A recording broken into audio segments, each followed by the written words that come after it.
I'm going to talk about how high-resolution data, national infrastructure, and ecosystem modeling can enable a carbon-neutral digital Australia. We face a triple threat this century. In food security, we have to feed 8 or 9 billion people on the planet for the next 100 years.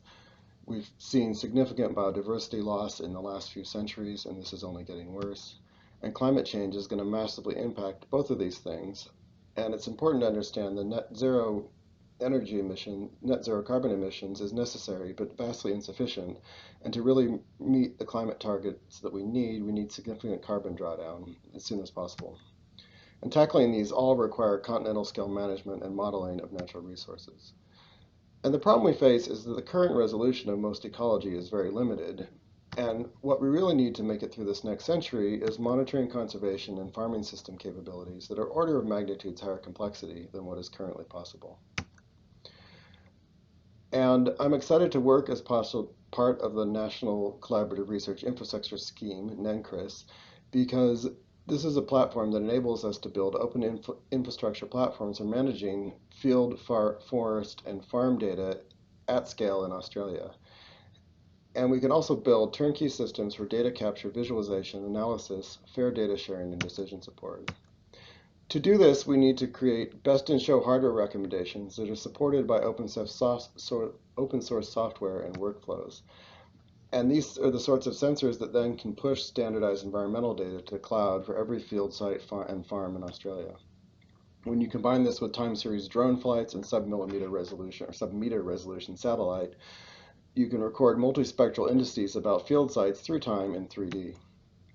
And this in turn lowers barriers to entry for doing high quality field research while optimizing access to open data, which in turn provides core infrastructure needed for building large-scale and diverse fieldwork and doing large-scale fieldwork and building field sites, which in turn supports continental scale monitoring and modeling. But it's really important that we architect infrastructure in a way in a correct way because the decisions we make in this arena have huge impact on outcomes. And a good example of this is the difference between how the internet was built, where the goal was to optimize all data flow and be data and vendor agnostic while monetizing content, versus social media, where Facebook realized that by owning the customer's social interactions and social network, they could create vendor lock-in and we wouldn't be able to move to a new platform, and so they could control the full stack rather than just providing a front-end service to provide us with the tools to have social interactions.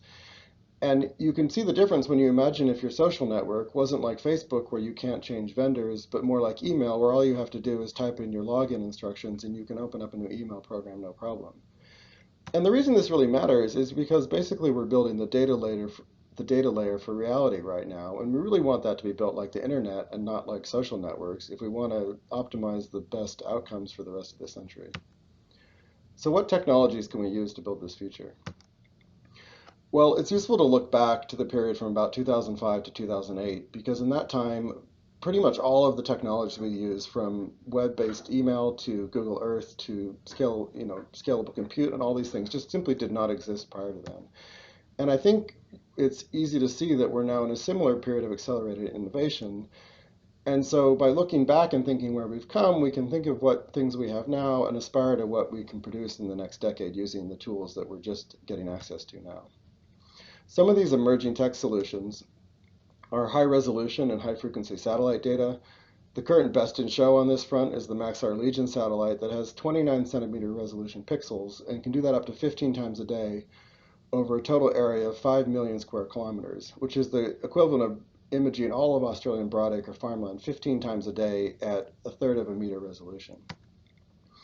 To make sense of these sorts of big data, we have AI and machine learning that are emerging that can provide decision support, provide us with tools like multi-layer sensor fusion, object detection, and 3D reconstruction.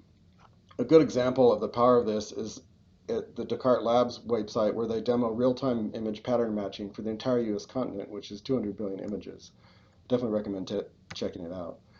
Also, game engines in the movie industry have created really powerful software that has real physics in it, so we can use this to provide novel modeling and data visualization tools, and I'll talk about that more at the end of this talk. So one of the things that I think is exciting about scalable infrastructure approaches is you can attempt to solve problems once for everyone rather than people having to solve the same problem over and over on their own.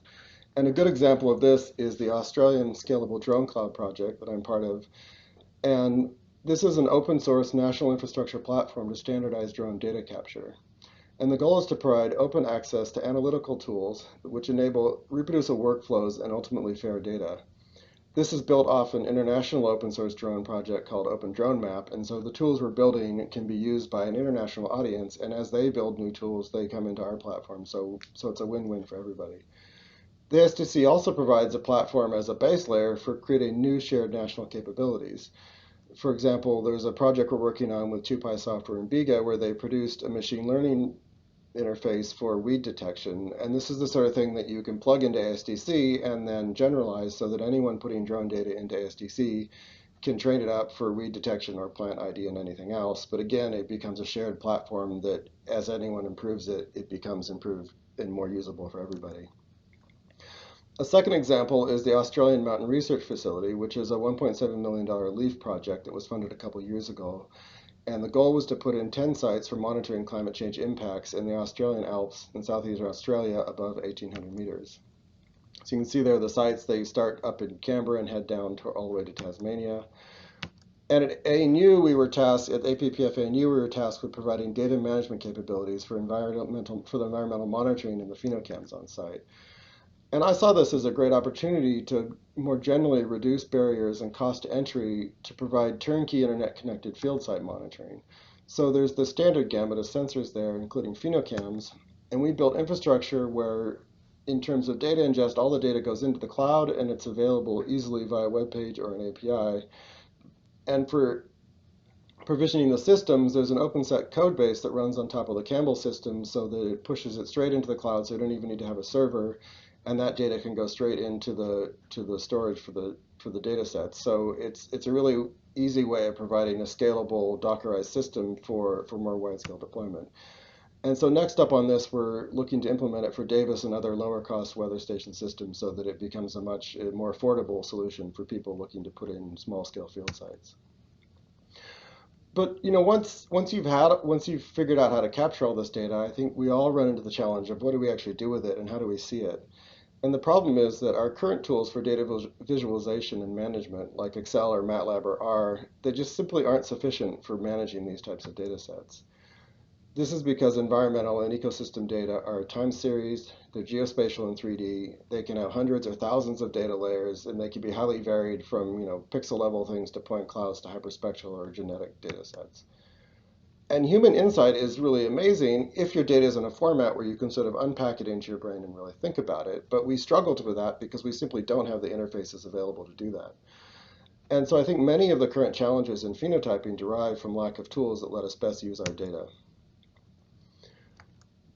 But at the same time that we've been figuring out how to capture a lot more data, Hollywood and the gaming industry have created sophisticated software that can generate realistic environments from first principle using realistic physics. And what's really cool about this is we can use these same tools for modeling and data visualization. And one of the techniques that's become popular recently in these huge open world games, that could be the size of a city or a state or an entire planet, is called procedural generation. And what this lets us do is we can specify a recipe for a particular ecosystem. So you specify how the plants grow, you specify where they can grow towards water, you can give them basic biological principles. And while that's typically as far as people go in a game engine, and you can see some of these examples down here, and if you look up this video from the talk afterwards, we can use these tools to model ecosystems using satellite and drone and ground-based data and parameterize them with actual real biological information rather than just whatever the game developers made up to make it look real.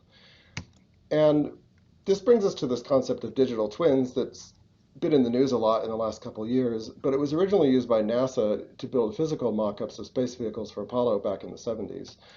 And more recently, with the advent of these really powerful game engine and video software packages, it's enabled us to build digital twins of entire regions. And this is most currently done with cities. And so a good example of this is the Adelaide digital twin that came out last year that covers 1,000 square miles. So they've literally mapped every single tree and bush and building in Adelaide And this is a 3D model of it that you can see, you can imagine how effective and useful this would be for city managers. But what's been far less done is using this to map ecosystems. And I think this is where there's a lot of opportunity for really exciting research, because we can use tools like this to build, like for an example, back here in 2014, we built a digital twin of the National Arboretum in the Unreal Game Engine.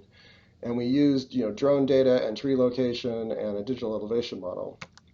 And what I thought was interesting was that the real challenge we faced was really lack of an API access to the live data. So it wasn't building a 3D model with time series sensor data. It was how do we actually get the data out of our sensors. And I think this tells us that if we can build really good solid data infrastructure, the front end sorts of things aren't perhaps as hard as we think they are. A more recent example is one we built in Houdini 3D game engine. And this was a model of a farm called Spring Valley Farms. And again, we took a digital elevation model of the site. We put all the trees in. If you have a big enough computer, these systems let you track every single raindrop that's falling on the landscape, turn that into where the water is flowing. Where is it? You can see surface flows, you can see measure soil saturation, and then you can turn that into a procedural growth model for the trees there. And so this is how we can take these tools that are really designed for making Hollywood movies, but turn them into biological modeling tools. And this isn't just a pipe dream. The EU has gone all in on this in the last year, and so last year they announced that they were going to build a digital twin of the Earth called Destination Earth in the next 7 to 10 years. And this modeling is supported by $12 billion investment in supercomputer infrastructure. So they're really serious about this. And I think this is the sort of thing that we should be thinking about as well for the Australian continent. And this is really possible. So global scale real-time simulations already exist. And the best example of this is Microsoft Flight Simulator, which has a 3D model of the entire planet, including 2 trillion trees, 5 billion houses, and 3D models of every city on the planet, and also real-time positions of all airplanes in global airspace. And not only that, but they hired a company in France that builds global weather simulations for actual weather prediction, and that runs in the cloud on Microsoft Azure. And so when you fly through Microsoft Flight Simulator, you can go anywhere in the world and see a simulated version of the current weather that's right there. So you can see it, for example, in this picture on the left here. This is a picture from the game simulating the clouds. And it's so good that people have started filming themselves landing in planes, and then you go back in the model and land in the same plane in the same airport, and you can line the two up. And some of them, it's hard to tell the difference between the 3D model and the real world. And what this says to me is that Microsoft has already created a global scale model with real world data in it that's the actual weather. And so this is the sort of thing again that if we aspire to do this, we can build this at scale for modeling all of Australia, for doing things like real-time carbon accounting and tracking bushfires and tracking all of the things on the continent that we need to be understanding at that scale.